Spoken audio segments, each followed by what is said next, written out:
Good afternoon, good morning, good evening, depending on where you are. It's always a pleasure to be learning together. This class is part of Folzman here at Drisha. And today's class is discussions on the Parashah this week with Miss Sofia Freudenstein. Um, just a couple other notes about how we run the class. If you're not actively speaking, please stay muted just so we don't have background noise. And of course, feel free to unmute whenever you'd like to participate. You can also engage here via chat on Zoom or as a comment on Facebook if you're watching us there.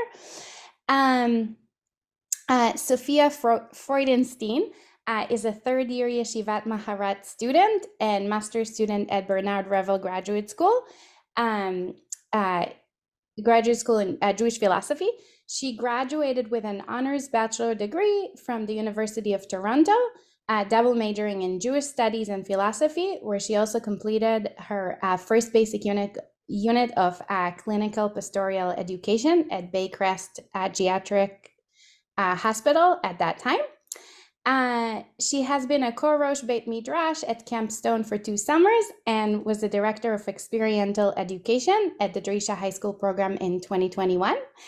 Sofia has learned at Midrashet Lindenbaum, Rabbi Clapper's summer Bet Midrash, and is currently learning with Yeshivat Drisha. And so glad to have you teaching today, and I'll turn this to you, Sofia.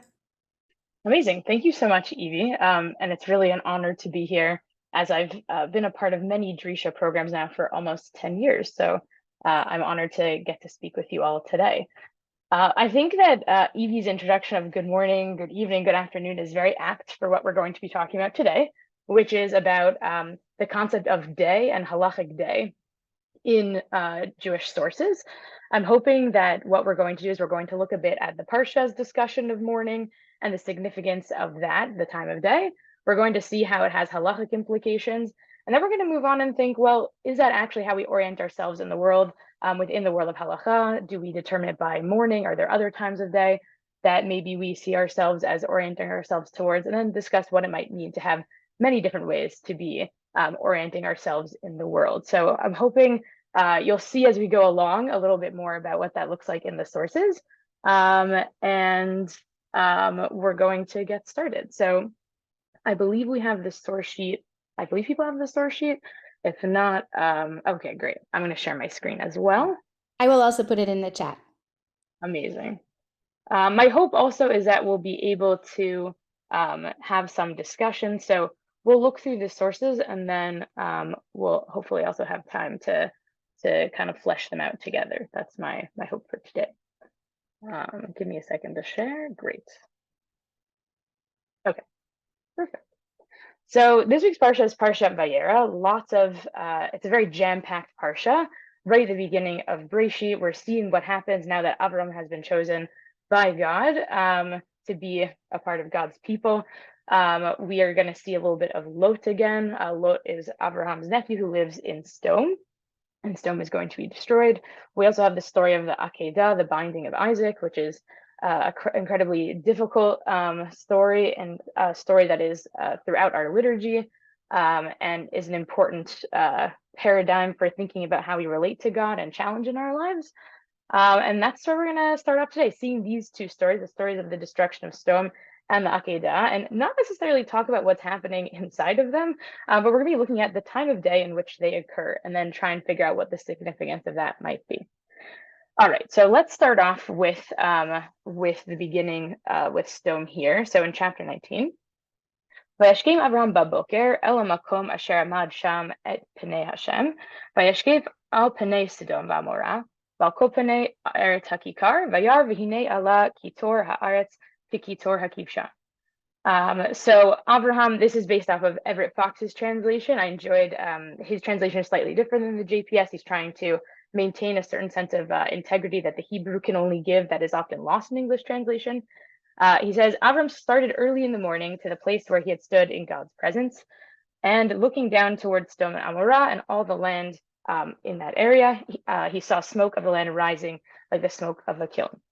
וייקח אלוהים את ערי הכיכר, ויזכור אלוהים את אברהם, וישלח את לוט מתוך ההפכה, Thus it was that, when God destroyed the cities on the plain and annihilated the cities where Lot dwelt, God was mindful of Abraham and removed Lot from the midst of the upheaval.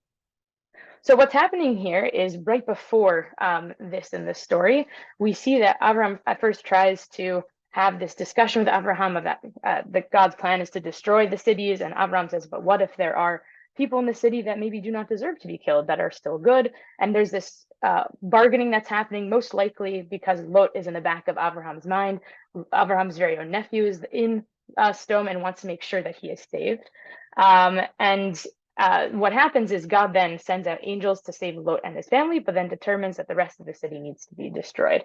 And that's what happens. And now we have here, almost in like a comic book kind of pivot of frame, we have a meanwhile, here's Abraham looking at the destruction of Sodom, seeing how there is smoke coming from the ground and that it's been destroyed.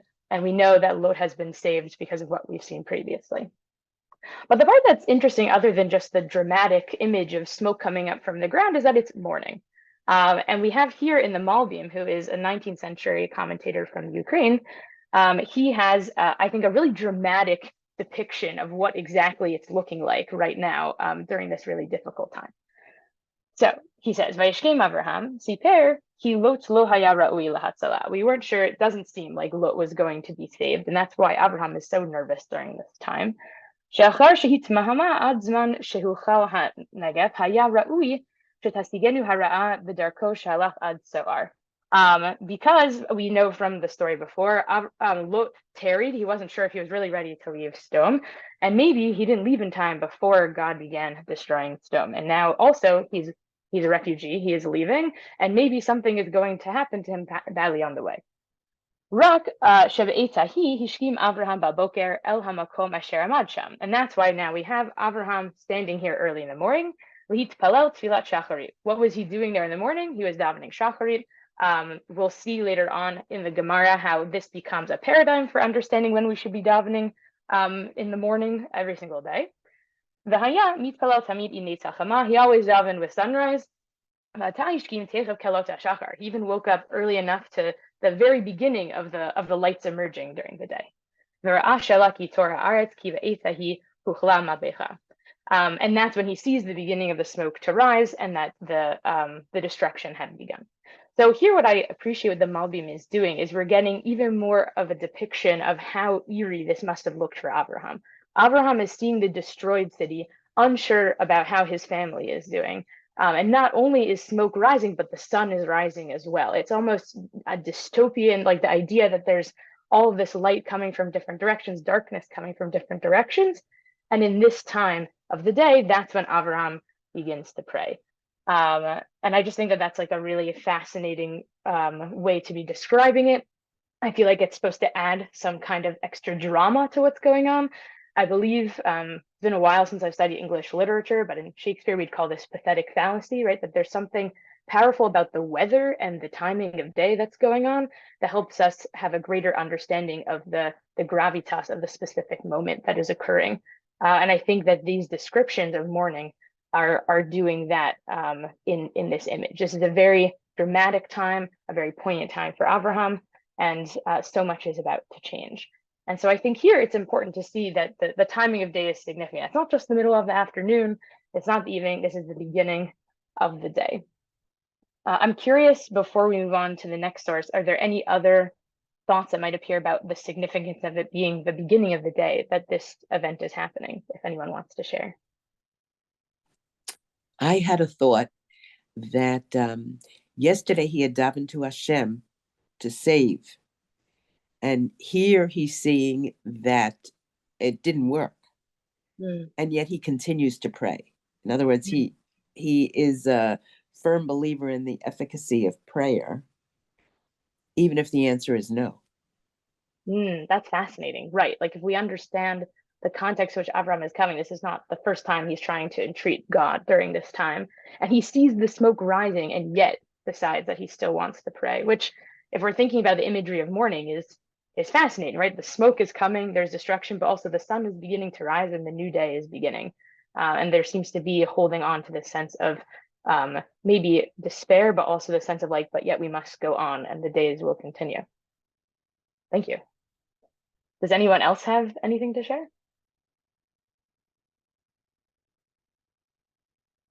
Sure, Ben, go for it. Are you saying that there's this contrast between the great destruction and the hope that morning brings I as think well? I think that definitely could be there. I think actually, thanks to you and Debbie, I wouldn't have thought about it that way. Before I just thought, wow, there's so much change and drama happening in this moment because it's so significant. But I do feel like there is something that feels somewhat contradictory here of like, here's the destruction, and yet the sun is rising. And what does it mean for those things to go together? Fascinating. Okay, there will be more to say as we go along, so let's check it out. Okay, so now we're going to look at the other time during this week's Parsha where the morning is again significant. This is coming from the story of the Akedah. God tells Abraham to sacrifice the son that he has chosen, which he has loved, and they're on the way to Har Moriah. And this is what it says. וישכם אברהם בבוקר, ויחבוש את חמורו, ויקח את שני נעריו איתו, ואת יצחק בנו, ויבקע עצי העולה, ויקום וילך אל המקום אשר אמר לו האלוהים. ויהי ביום השלישי, וישא אברהם את עיניו, וירא את המקום מרחוק. So Abraham wakes up in the morning, similar to what we saw before. He dons his donkey. He gets his two young people to assist him, and Yitzchak, his son. They take the wood that's going to be needed for the sacrifice. And they go to the place that God told them, and then on the third day, Abraham raises his eyes and sees the place he's supposed to go to from afar. And I thought that was an important detail to add here because you might think, why was even this third pasuk necessary of describing he woke up early in the morning? That's not even where the drama begins. That's where he left. But then really the third day is really like when everything begins. But there seems to be something important that the text is trying to tell us by saying that he left early in the morning. And Rashi explains that it's Nizdarez la mitzvah. He was being Zrizim Aktivim la mitzvot. It's always good when doing a mitzvah to go really early and be very keen. So here, by showing that Abraham leaves early in the morning, even if the real drama only begins a few days later, we're getting a little bit more of a psychological insight to how, at least according to Rashi and to many other commentators, to what Abraham was thinking during this time. Sacrificing his only son sounds really difficult and can bring up a lot of difficult emotions. And yet Abraham was ready to do it just like any other mitzvah. He was ready to do it with quickness and desire to fulfill God's word. And that then becomes a paradigm for all other kinds of mitzvot too, that it's always good to do them early, and the sooner the better, because that shows how devoted you are to getting it done. So here the significance of mourning comes to give us a different kind of insight into how Abraham was thinking and maybe how we should approach certain actions in general. And it's not merely just an articulation of, oh, what time was it? It was the morning. It's coming to teach you something else. Does anyone else have any thoughts about the usage of mourning here before we move on? Great. Okay, so these become, I would say, the backdrop for understanding different times within a halachic context, and that's what we're going to look at now. So here is a passage from Masechet Brachot where we discuss the timings for different prayer services. It's a very fun sugya in the Talmud if you've never seen it before, where there's a discussion if we determine Shacharit, Mincha, and Mariv davening based off of our forefathers or based off of Korbanot, when those occurred during the temple service during the day. And so this is the section in which they say that it's based off of the timings of the forefathers. So they explain, I'm going to jump in at the third line. Sophia, I'm sorry to interrupt. I apologize. I think Sandra wanted, is this a good time for a question or a comment from Sandra? Oh, sure. Yes. Okay. Thank you. Thank you very much. Can you hear me? Yes. Yes. Hi. Okay. Thank you very much. So I was wondering, in addition to all of these things, that when they tell you what time of the day it is, it isn't just a passing note, but something to set a little alarm bell. Oh, it's morning. Could it also possibly have something to do with there might be something happening later in the day too? I know that was something. Some of the Meforshim, I think, touched on that when it came to, I think it was the angels had come to Avraham b'chom hayom, and then the two that were left appeared to Lot in the evening. And so that was part of showing that they had come earlier to Abraham, making their way, and later in the day to do something else. So could that also be one of the reasons that that the text tells us by Yishkaim Baboker? That's interesting. I hadn't thought about it in the context of the angels and when they come. I do feel like any good literature, that it can't just merely be that we're documenting it for the sake of reporting, but it's coming to tell us something about that specific time of day. I'm sure for the angels, part of the power of it being Kechom Hayom is that they're very thirsty. It's the desert, and then having Abraham be able to greet them in his tent is extra powerful. But it could tell us something about what's to come, which actually reminds me, similar to what we were discussing with Stom, of the destruction is happening now, but yet what are we supposed to be thinking about beyond that? What is going to happen to Lot and his family? That definitely is a setup. I think that makes sense. So yeah, being aware of the temporal context in which all of these characters are playing in feels significant. I think that's another great read. So thank you. Thank you. Amazing. Okay, so let's check out brachot. So this becomes a source for understanding that the shacharit prayer has to happen in the morning based off of Avram Avinu. And this is in the third line. Avram tikein tfilat shacharit shene'amar vayashkim Avraham ba'boker el hamakom asher amad sham ve'ein amida el tfilah shene'amar vayamod pinchas vayapala. So we base the shacharit morning prayer off of Avraham because it says that Avram woke up early in the morning, which is based off of our line from Stom. But interesting enough, like these two texts that we saw, both Stom and the Akedah, it's that they woke up early in the morning and also are talking about the makom. Both appear in both texts. So I think that even not just temporally, there has to be something significant about the emotional state happening of this early time in the morning. There seems to be a connection, not just in the timing, but even in the wording. So maybe we're supposed to also be thinking about the Akedah when reading this.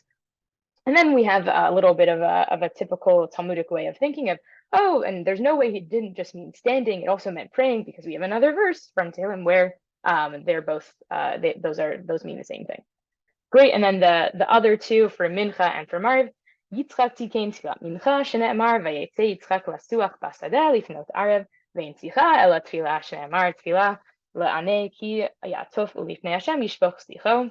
So for Yitzchak, he established the Mincha afternoon prayer because we see that Yitzchak went to discuss or to have a conversation. I'm not doing the Parashah Shir for Chayei Sarah. That would be a great discussion of what exactly Lasuach Basadeh means there. But it happens closer to the evening time. So now that's our proof for Yitzchak. Yitzchak has this conversation then, and there's no way he just means a conversation. It must mean that he was conversing with God and Tefillah. We have yet another pasuk to prove that. And lastly, we have Yaakov. Yaakov tikein tfilat arvit shene'amar vayifka b'makom vayalen sham ve'in pidiyah ela tfilah shene'amar v'ata al titpalel ba'ad ha'amazeh v'al tisa b'adam rina u'tfilah v'al tifga bi. And so we have for Yaakov that he established the evening prayer of Mariv, because we see in the story where he's going to have the dream about the angels going up and down the ladder. It says Vayifga b'makom, that he encountered in the place, which is like somewhat ambiguous terming. What does that actually mean? And so we're reading that also as tefillah. What else would he be doing during that? From yet another pasuk. So what we see here is we have the three different avot, the forefathers, being mapped onto the three kinds of davening, and that's how we learn them all from each other. And so we see here the significance of morning isn't just for the dramatic gravitas of Abraham praying for Stom then, and for Abraham beginning the Akedah then, but it actually then becomes the paradigm for how we should be thinking about tefillah in the morning in general. So there are real ramifications in halachic thinking to reading the text in these ways. There's a really amazing piece by Rabbi Eli Kaufner from Yeshivat Hadar, where he talks about how maybe this is how we should be thinking about shacharit every morning, like imagining the seriousness of shacharit. We're often quite groggy-eyed. And he says, but imagine if this is how you felt, if you were seeing the world in the way that Abraham was during these times every morning, very serious, but very powerful. I found it very powerful when I read that Torah a few years ago. So there's one example of the halachic ramifications. And now we'll look at another one, and then we'll maybe take a break for asking some questions, for some discussion before we move on. So this is the first halacha in the Shulchan Aruch. The Shulchan Aruch, which is a legal code by Rav Yosef Karo, becomes the way that we understand halacha today. The way that the 4 books are ordered, the way he does it, at least at the beginning, is chronological. The first mitzvah should be about the first thing you do, which is waking up in the morning. So he says, this is about din hashkamat haboker, the rules regarding waking up in the morning. Yitkaber ka'ari la'amod ba'boker la'avodat bor'o, shehehu me'orer hashachar. One should strengthen oneself like a lion to get up in the morning and to serve one's creator, so that it is like someone who awakes with the dawn. So there's something powerful about waking up early in the morning and waking up strongly. It's a fascinating whole separate discussion of how is this a halacha. It doesn't feel the same as waiting a certain amount of hours between meter milk or not doing certain kinds of malacha on Shabbat. This is a halacha to wake up early. I know myself. I'm not sure I'm so good at following this halacha in the strictest sense of waking up so strongly in the morning. So a whole separate interesting conversation about the codification of halacha and what it's supposed to be. But it seems to be here that there's something very powerful about waking up strongly in the morning, probably based off of the power that we've seen about what morning and davening in the morning could look like in these other sources. And then we have here in the Haggadah that the Ramah, Rav Moshe Isserles, who is Ashkenazi around the same time of Rav Yosef Karo, coming to give his take, not necessarily contradicting, but expanding on the power of this, where he says, Shiviti Hashem l'negdi tamid, hu klal gadol b'Torah, u'b'malot hatzadikim asher holchim lifnei ha'Elohim. Why would it be important to wake up like a lion so strongly? Well, because this shows that God is constantly a part of my life and is a part of who I am. And this is what tzaddikim do, meaning that the daytime, the morning time, is the beginning of the day. So why not start it right to show that God will consistently be a part of my life throughout the rest of the day? This is a good way to start. He then talks about how you would act if you had a normal king a part of your house. You would be very proper and show the proper respect, like waking up like a lion. And so all the more so with God. This is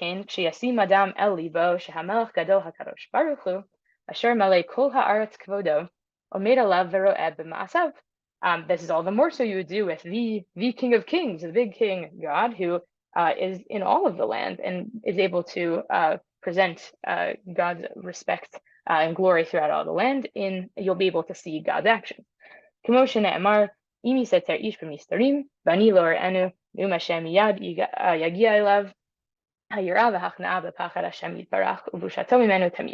you're able to see God's power and glory in the world, you'll constantly have this sense of fear and reverence when you are in front of God's presence, and that's why we start off the day in this way.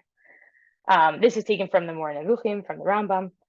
But I think the part that's interesting at the very end, where I think we begin questioning, is the morning really the time where this begins? Is another way that the Ramah is explaining the power of this is he talks about here, Uveshichvo v'al mishkavo yada lifnei mi hu shochev, umiyad kishiur mishnato yakum bezrizut lavodat baro. So at the very end, the Ramah says you got to show that when you wake up, that you are just like Avraham Avinu, bezrizut, in fastness and quickness, you are ready to serve God. But he mentions actually a different point, which is actually that maybe like when you go to bed and then you wake up. So we're beginning to see a little bit of a shift in orientation of, yes, the morning is when this day begins, but actually there's also the night as well. And I actually want to show, we'll take a break for a second, but I actually want to begin questioning this idea of the day beginning according to halacha and in Jewish texts happening in the day, because a lot of us know that that's actually not often the case in different aspects of Jewish law, where calendrically the day begins at night. And this is based off of the Ramah is picking up on the pasuk from the Shema, when you go to sleep and when you rise, that where there it describes the beginning of the day, beginning when you go to sleep, i.e. the night, which is then maybe a challenge to what we've said before. But before we get to that, overall, the Shulchan Aruch is showing the power of waking up in the morning, that you're supposed to be waking up like a lion, because that's how then you're going to orient yourself for the rest of the day. And there's something very powerful about that. So before we move on, does anyone have any thoughts or questions about seeing the significance of the morning this way, seeing how it connects to our tefillah and becomes the basis for our tefillah beginning at Shacharit, maybe about starting off the day in this strong lion way? Does anyone have anything they'd like to share?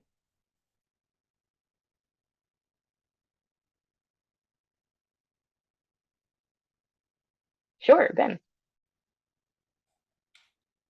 I don't, maybe like I, maybe like a constant thread in all of this could be that this like enormous task that lies ahead, and like all of these different, like, or did I steal? Oh, well, anyway, but that these different, even with like the Shulchan Aruch, it's like you're greeting the king. Like, of course you have to get up, but like existentially, there's this like there's a big like thing in front of you.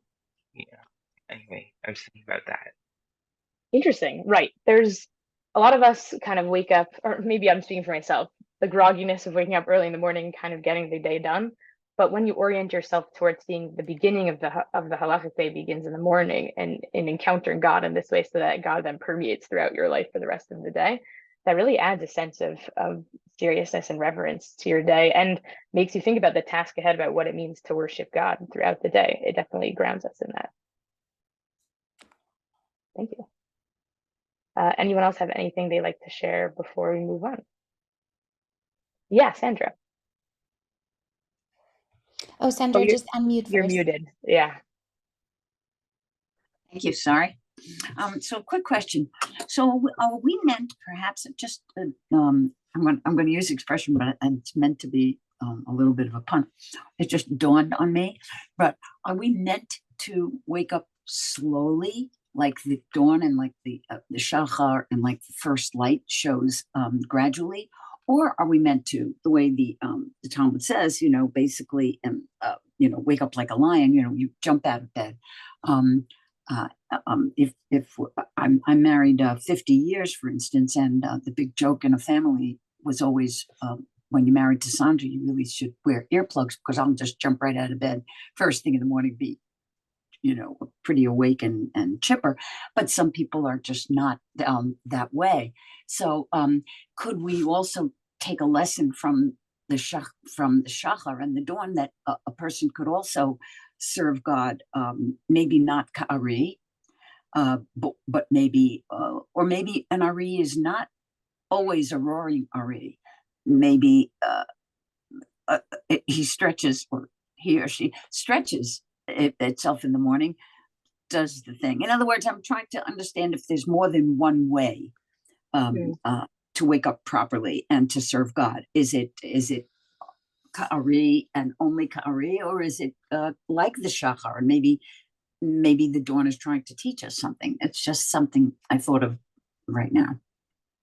Well, when you were speaking, I all of a sudden had an almost comical animated image of, like, in The Lion King, the way the lions wake up is not particularly powerful. They're often like a big yawn, and then they go out and prowl.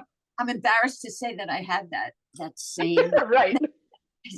So I thought of that same, the tongue curling and their sort of stretching bodies. Yeah, I thought that too. So that's what I was thinking. Ka'ari, does it mean roar out of bed and jump out, or does it mean stretch, look around, take your bearings, and then get moving?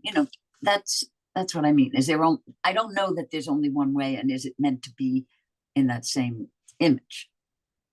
I think that's a lovely challenge, right? Because it does seem that it seems to be the power of a lion here, right? Because they're talking about in context of the king. But I think you're right that, like, their choice of metaphor is kind of funny. In Masechet Brachot, we're going to see a little bit of a section about it soon, but in Masechet Brachot, when they're discussing different times of what the morning looks like, they bring in all kinds of images. They talk about a rooster making the cockle-doodle-doo rooster sound. They talk about being able to see the color of tchelet and your tzitzit. There become all these different, like, natural ways of discerning when morning is that don't feel like as strong as the lion. There's a really amazing passage in Dr. Sarit Katan Grbitz's book, Time and Difference in Rabbinic Judaism, which we're also going to see a passage of later on here, and I'm happy to follow up and send any links out. But she talks about in the book, like, the power of these images, that there's so many opposing images of when, like, morning begins, because maybe there's different ways that we emotionally relate to it. And it's a really beautiful passage. So I'm happy to follow up and send it to you sometime. Yes, I love that link. Yeah. Yes. Thank you. Okay, no problem. Yeah. Let's check out some sources about where. Oh, sorry. Yes. I had another thought, going in a different direction. Sure. Excuse me, I have a really bad cold. that morning is usually the time, notwithstanding Avram standing there and seeing destruction, of deep emunah and positive. Mm. And as the day goes on, the opposite of it is Yaakov. And, we have so many phrases in Tehillim that at night is when all your, goblins come out. And so that you start off as a lion being very positive and forceful in your emunah. And then as things turn negative, it becomes harder to hold on to it. Mm. Right. So there's the power of the day. And similar to what Sandra was saying before, but we don't know like what is to come in the rest of the day. Maybe there's more things that need to happen. But that to start off strong, like really does psychologically do something to the rest of the day to have that foundation. So I think that's a beautiful image. Thank you. Great. All right, let's move on to some of the night sources, and then we can unpack those a little bit. So maybe just for the sake of time, I'll do a little bit more outside of the text here. But similar to what we were saying before, here are these powerful images and ideas about starting off in the morning. But actually, that's not really how we orient ourselves in our halachic lifestyles. That the way that days calendrically start is at night. And not only that, the first Mishnah in Masechet Brachot starts off talking about the Kriyat Shema of the nighttime. So here it says, Me'imatai korin et shema ba'arvin, misha she'akohanim nichnasim le'echol b'trumatam. Ad sov hashmira rishona, divrei Rabbi Eliezer, v'chachamim marim ad chatzot, Rabban Gamliel omer ad she'aleh amud hashachar. So the way that the Mishnah begins is, from when do we start saying the Kriyat Shema of the nighttime of Mariv? And then we have all these like other fun descriptions, kind of similar to what I was saying before about different descriptions of when the morning begins. Here's some fun other ways to be thinking about when the night begins, from the time that the Kohanim would enter to eat their truma until the end of the first shift. That's according to Rabbi Eliezer, of the shift of the Kohanim in the Beit HaMikdash. The Chachamim say up until midnight. Rabban Gamliel says until the first morning light begins. And so those are just different times of how late you can say the Kriyat Shema of the nighttime. But the Gemara is going to point out, challenge a few of the assumptions that this Mishnah starts off with, which is, Tanahecha, Kai, Tani Me'ematai. What are you talking about that we're saying, from when do you start Kriyat Shema at nighttime? That seems to be suggesting that we've established that there's Kriyat Shema of the nighttime and that we start off there. Like, it's an interesting starting off point. That often happens, right? Where the Mishnah says something assertively, especially coming from an oral tradition, that we might be missing some pieces of the context and the grounding in which it came in. And the Gemara is here to fill in the blanks of saying, how did you know that? Let's unpack how you knew that. But two, and in addition, Umay Shna the Tani Ba'arvit Bereishit. Why did you decide that the evening Kriyat Shema should come first? Litnei the Shachari Bereishit. Why not start with the morning Shachari? Very similar to our passage that we saw before. We didn't list it as Yaakov, Avraham, Yitzchak. We did Avram, Yitzchak, Yaakov. We didn't start off with the Mariv prayer when discussing the different kinds of tefillah. We started off with Shachari. So why didn't we start with that first? Similar to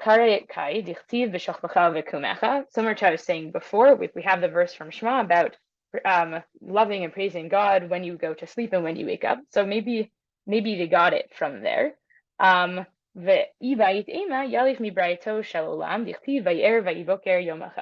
they got it from somewhere else, which is go all the way to the creation story. And in the creation of the days, at the end of each day, it says, and there was evening and there was morning one day. They started off with saying the evening. It didn't say it was morning and then nighttime. Maybe that should be the beginning of the day.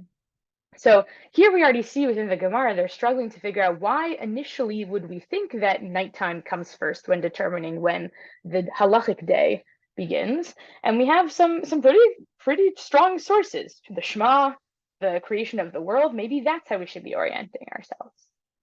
In addition, I'll explain this one out of context.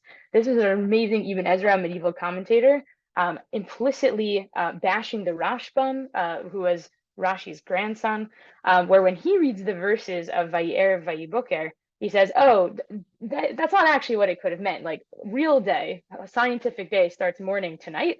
And that's what the verse means. And then Ibn Ezra says, no, don't. It says here in the English, now pay close attention to understand the stupidity of those who explain. There's a real polemic against the Rashbam.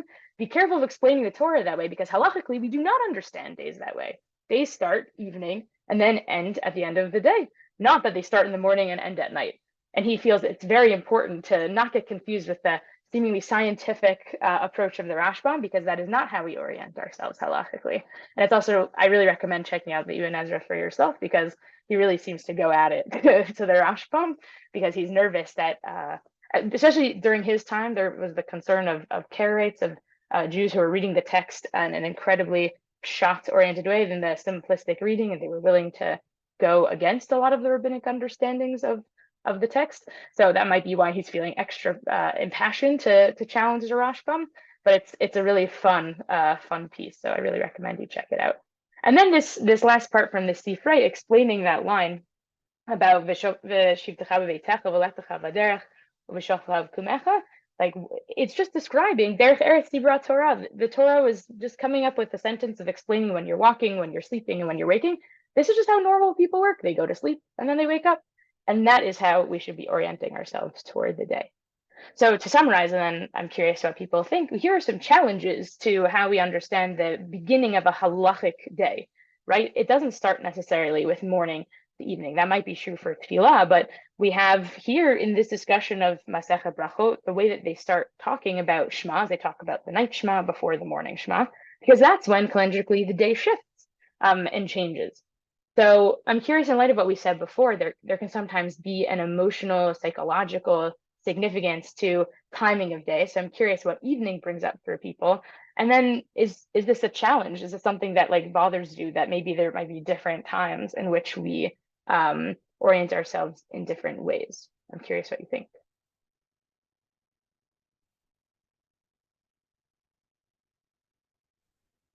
Yeah, Sandra. Oh, did someone else speak? Yeah. Oh, sorry. Yeah. Hello. Oh, sorry. Yeah. Yes, hi. Well, evening and nighttime are traditionally, well, I shouldn't say traditionally, just from a human point of view, a time of greater anxiety, a time of greater fear. Like we say, "L'hagid baboker chastecha ve'emunatcha baleilot." Like in the day, it's easier to recognize the good, but at night you have to have faith, because that's a time of trouble. So the idea of starting prayer at night is almost like more of a test of faith to start prayer at a time when things are getting dark. Right. So in light of what we were saying before about having a strong foundation to start off the day, imagine having such a strong foundation that even when things are hard, and yet you're able to start off strong. Like maybe that is an even more powerful way to orient oneself. Thank you. Did someone else have something else to share? Yeah, Sandra. So harking back also to the Vayesh came Baboker, and because it's happened more than once in the Torah, so we have to think of the fact that they basically didn't have light, or they didn't have electric lights or anything that turned evening or nighttime into day, and so waking up in the morning might in fact be just like the Ibn Ezra, the Sifrei says, Derech Eretz Divrei HaTorah, maybe waking up early in the morning was just practical and smart, because like the farmer always says, daylight's burning. If you work on a kibbutz, or if you work on a farm, that the minute the cock crows, the minute the light comes over the horizon, get moving, because that's all you've got. So even though we can take it to mean theoretically and literally all of these things, perhaps if you're going to look Derech Eretz Divrei HaTorah, then maybe just look at daylight's burning. That's it. Get going when the sun comes up, because that's all you got. Right. There's something less powerful in a way now about the morning, because it's just going to happen. Well, if you're able to begin channeling this sense of faith at the nighttime, before the seasons and the sun and the moon just naturally go their way, there's something more powerful about that, maybe more of a choice. Is that kind of what you're saying?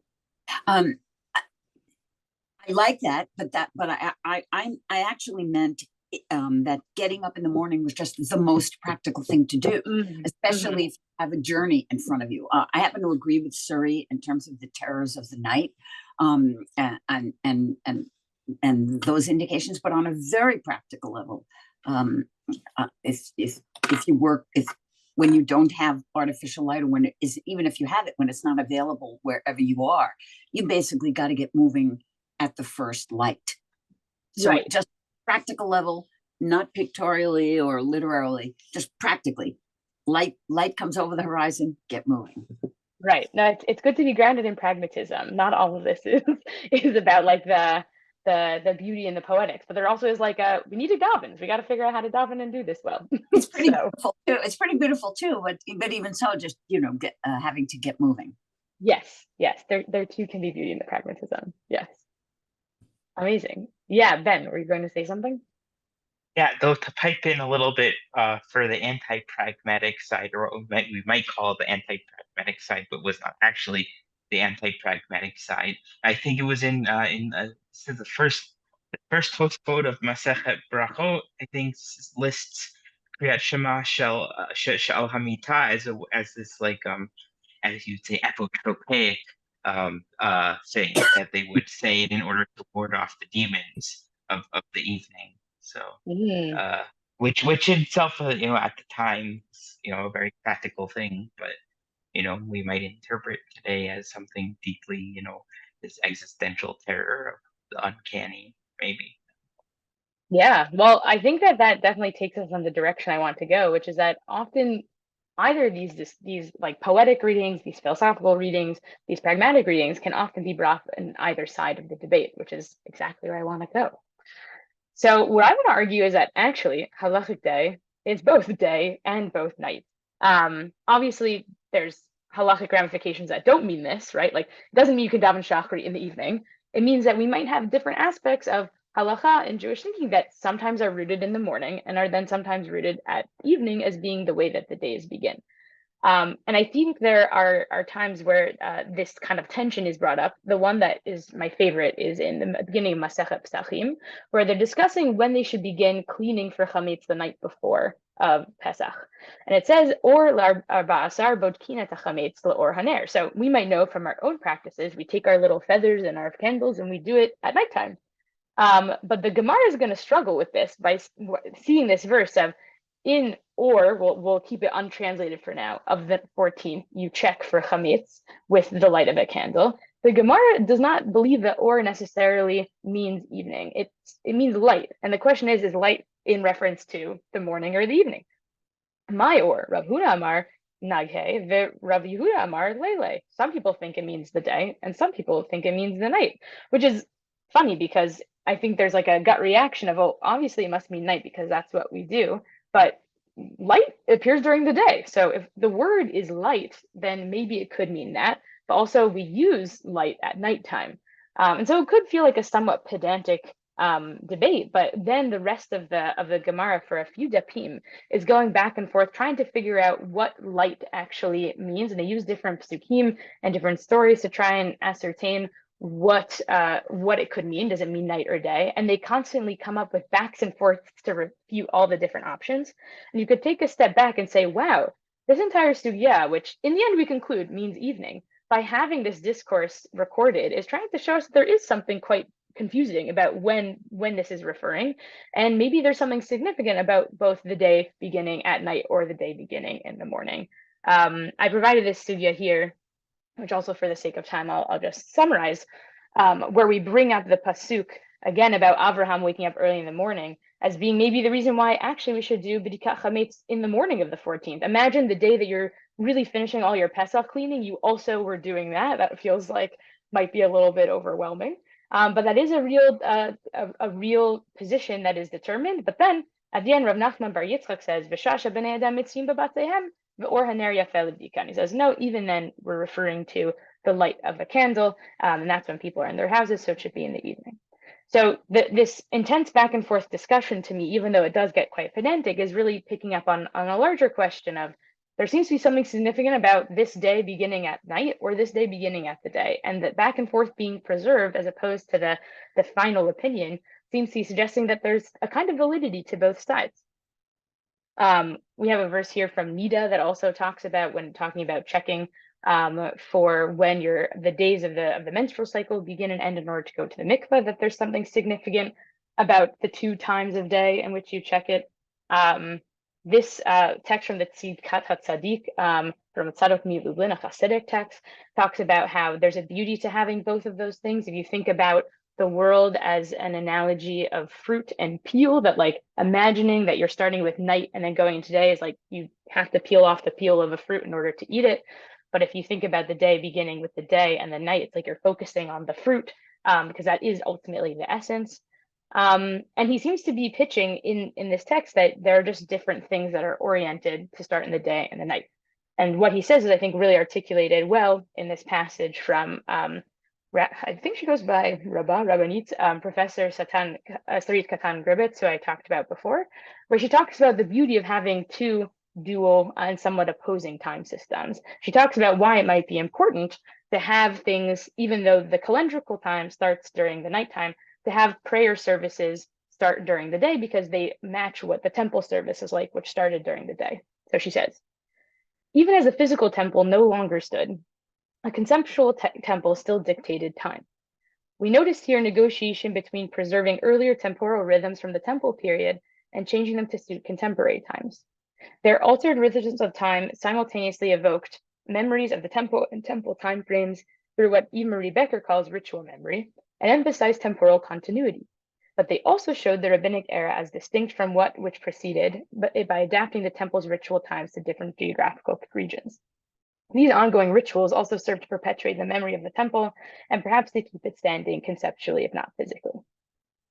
So what Professor Sarit Katan Gribetz here is saying is the benefit of having 2 ways of having 2 different systems of time is before we had starting with the nighttime and the day, but if we kept the day for the night also, it's actually providing, I almost imagine it like when you go to the eye doctor and you have those kind of glasses, goggles that you're wearing, and then they flip the different lenses that you see the letters in different ways, that's actually what it's like to have different conceptions of time happening simultaneously. Sometimes you have something that blurs and sometimes something that specifies, but they're coming to show you different things. So much so that different things that are quite powerful, which is almost, I mean, what she's basically saying is that post the destruction of the Beit HaMikdash, that by having a way to remember the time of the Beit HaMikdash, by having things that start during the morning, because that's what happens in the Beit HaMikdash, like prayer, that we are in a way like building the Beit HaMikdash even in the way that we're seeing and orienting ourselves in the world. It might not physically be there, but by having our time match the time of then, it's almost as if we are creating it anew in this more temporal space, which I think is really powerful. I think also feels important as Jews who are living the time post or in exile, living the time of post the second Korban, that there was a way to create the world that was, even in just the way that we orient ourselves in the world through time, which I think is pretty cool. Does anyone have any thoughts or questions about that? A difficult topic, a lot of difficult ideas. So if anyone has any questions, now's also a good time.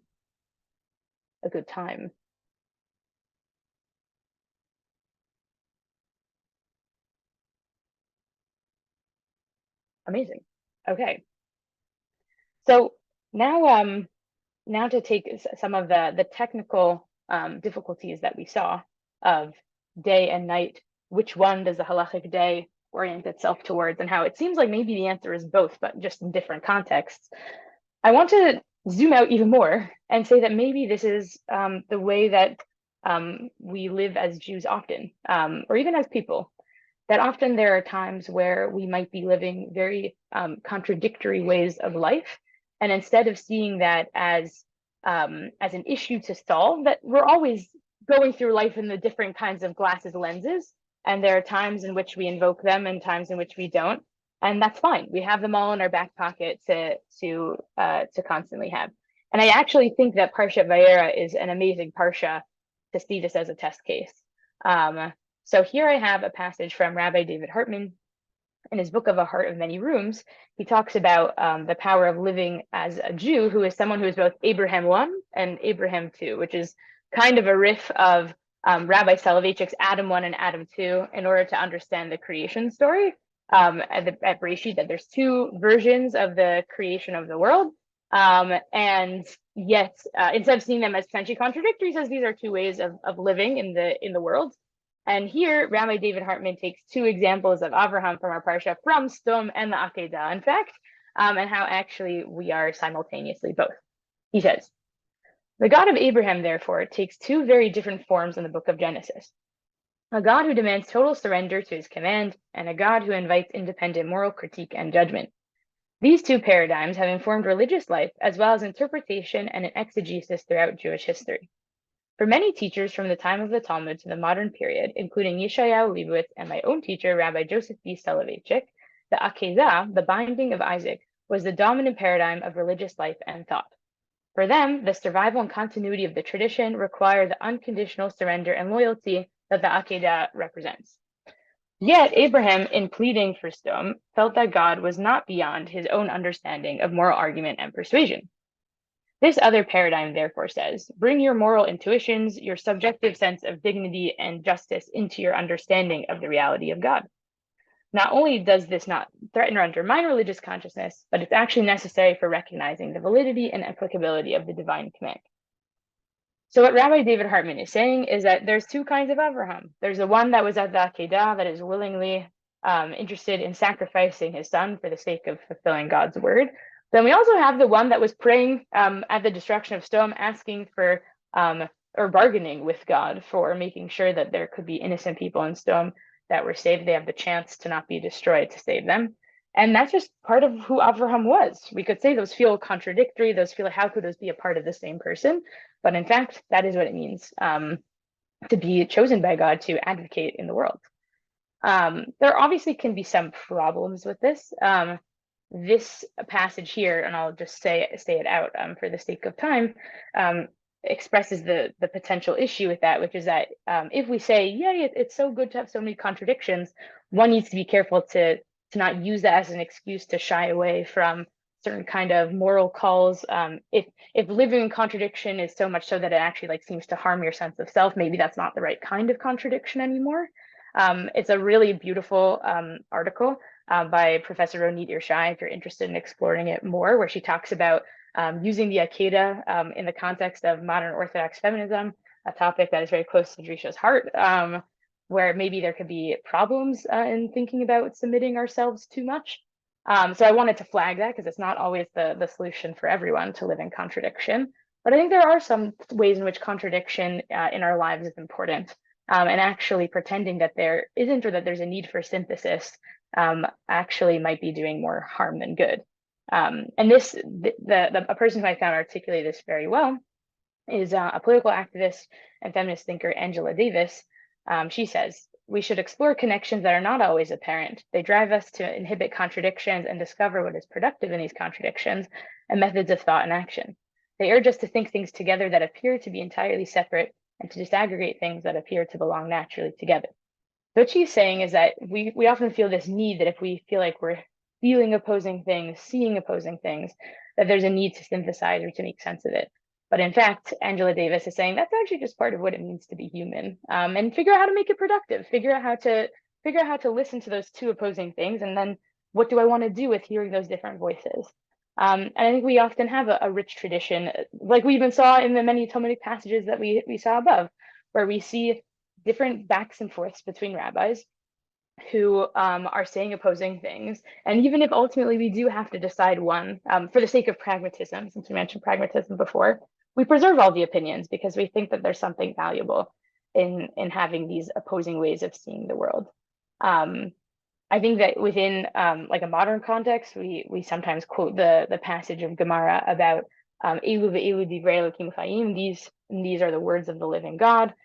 In discussion of when discussing the debates between Beit Hillel and Beit Shammai, that these both are the words of the living God, but ultimately we rule like Beit Hillel often. I think that's often talked about in the context of different opinions in different communities or within our own Batei Midrash. But what does it mean to have those different opinions within yourself? I think that often isn't talked about. Like usually there's a sense of pragmatism of how are we going to live together in a community, but what does it actually mean for I myself to hold different things? And by being practitioners of halacha in time, we are constantly doing that. And when I'm thinking about when I need to daven, but When am I going to add in a different part of davening because the day shift? Like those are ways in which I am thinking temporally in different ways at the same time. And that's okay. That's actually just like part of what it means to be Jewish. And as Angela Davis reminds us, to be a person in the world. The final sources, I mean, this Ritva was about that section of Elu ve'elu. This passage in the Tosefta is actually the section that Rabbi David Hartman based his book, A Heart of Many Rooms, on, which is that how are you going to hold all these different opinions? Just create different rooms. Imagine yourself as a palace or a house, and you have different rooms that occupy different things. What I really want to end with, and then we can have some time to breathe and to discuss before our time ends, is I've been thinking about this right now in the world and with myself. And I find this to be a very helpful framing. I don't know if it's helpful for everyone, but I'm trying to think for myself what it means to hold many different rooms and to feel night and to feel day at the same time, to feel a sense of hope even when there's smoke, which is a lot of what we've talked about today. And that's the verse I want to end us off with, which is from Tehillim that we read on Friday nights. Tov l'odot l'Hashem u'lezamer l'shimcha elyon, lagi b'boker chastecha v'emunatcha b'leilot. It is good to praise God, to sing hymns in your name, O Most High, to proclaim your steadfast love at daybreak and your faithfulness each night. There's something important when we're thinking about faith in God, faith in the world, that requires both day and night. And we don't necessarily have to sacrifice one for the other. We are living through day and night constantly. And also things shift. I mean, days and nights move. And we are not always in eternal light or in eternal darkness. So I guess my bracha to take for us, and then I'm curious to hear how it resonates, is for us to think about what it might mean to have these simultaneous ways of orienting ourselves in the world. It doesn't have to be out of vagueness or of doubt, right? It's not bein hashlasha. It's not this in between liminal time of like, is it day or is it night? But it's actually, we are both day and we are both night. And we need to figure out when we want to have certain kinds of lenses focus more on the other. Ultimately, we are orienting towards those constantly and sometimes opposingly. So thank you.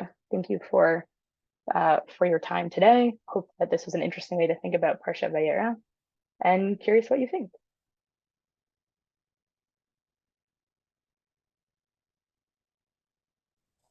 Oh, Sandra, just So, unmute first. There you go. Yeah.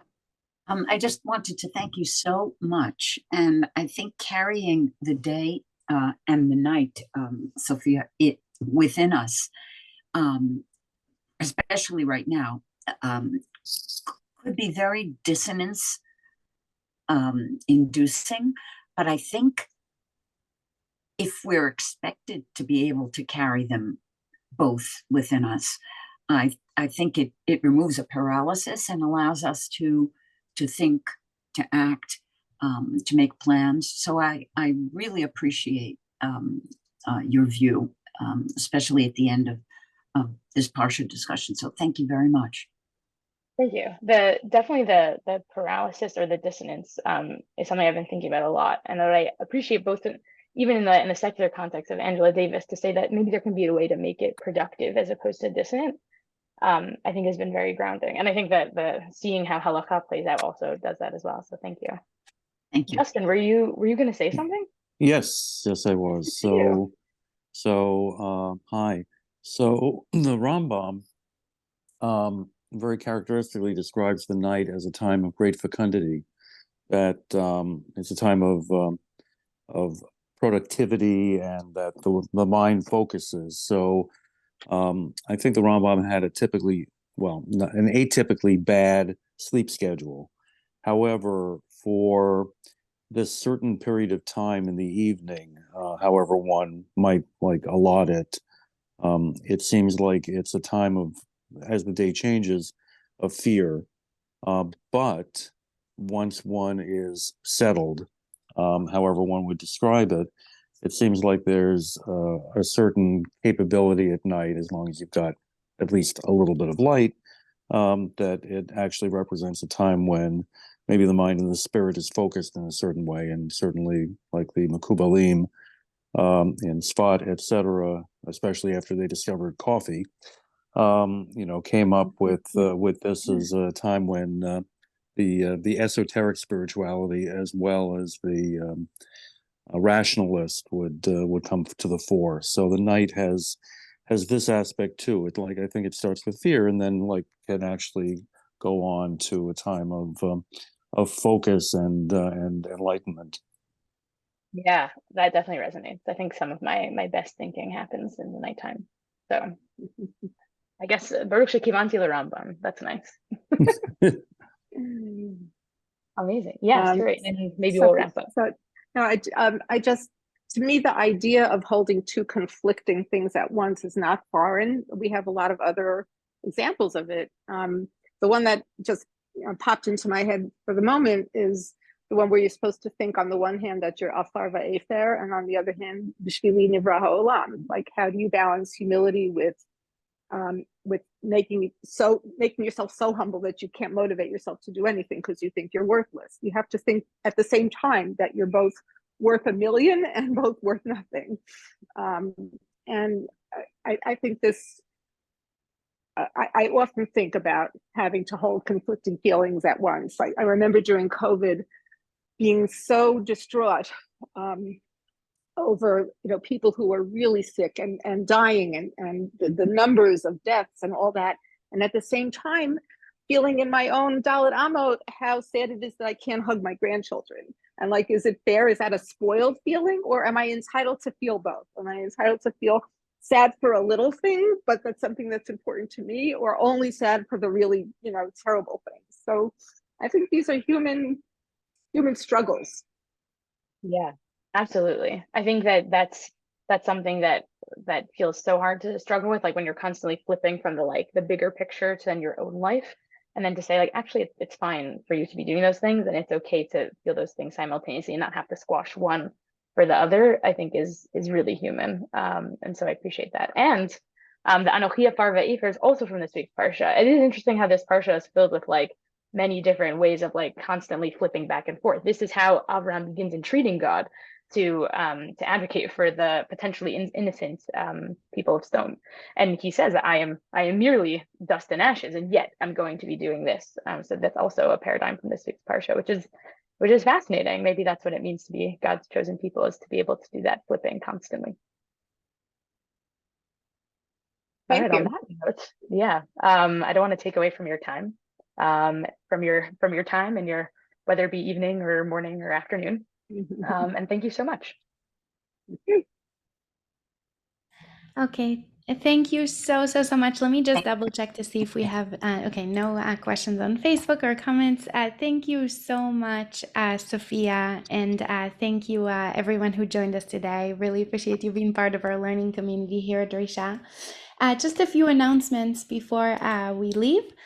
Fall's Man continues with Death, Love, and Life in the Thoughts of Franz Rosenweig with Rabbi Zach Drubov. That's starting in just a half an hour, less than a half an hour. And also Between Heaven and Earth, case studies of the tension between halakha and morality with Rabbi Nathaniel Helfgott. Mishnah learning also continues this fall with Mishnah in Depth, Masechet Yevamot with Rabbi David Silber. It's continuing this Sunday at 1 p.m. Eastern. And also Rabbi Silber class Genesis to Exodus from Family to Nation will not meet this Sunday, November 5th. So just note that on your calendars if you were planning to attend. Also, just a reminder that the U.S. is switching over to wintertime this Sunday. So the time between Eastern time US and Israel will return to 7 hours then. We always have many more classes scheduled and especially many more for Full Zman. To find out more and to sign up for classes, visit our website 5784.risha.org/fall. Thank you so much again, Sofia, and everyone else who joined us, and I will see you soon.